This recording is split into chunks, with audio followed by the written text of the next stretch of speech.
Selamat kembali ke sekolah. Coklat my BFF. Cok. Hello, Assalamualaikum.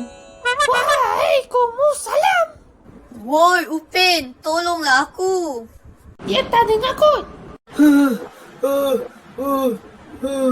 Kau boleh turun dulu tak, Dino gila? Tak boleh. Sila-sila barang atas badan kau ni. Dah lama tak bully kawan-kawan aku. Kau macam siapa lah kau ni?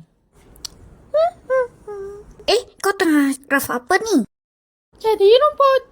Kenapa pilih rumput sedangkan ada banyak benda lain yang kau boleh buat? Sebab Willy belum sarapan lagi.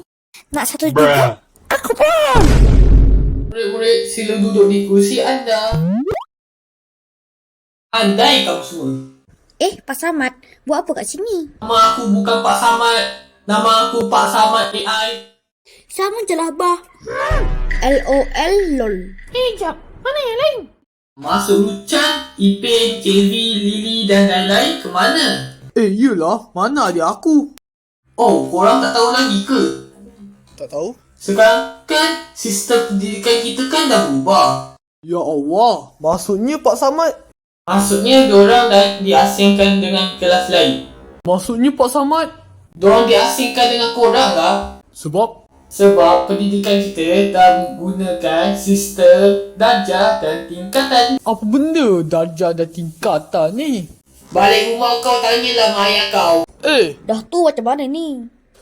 Betul tu. Dah tu korang nak aku buat macam mana?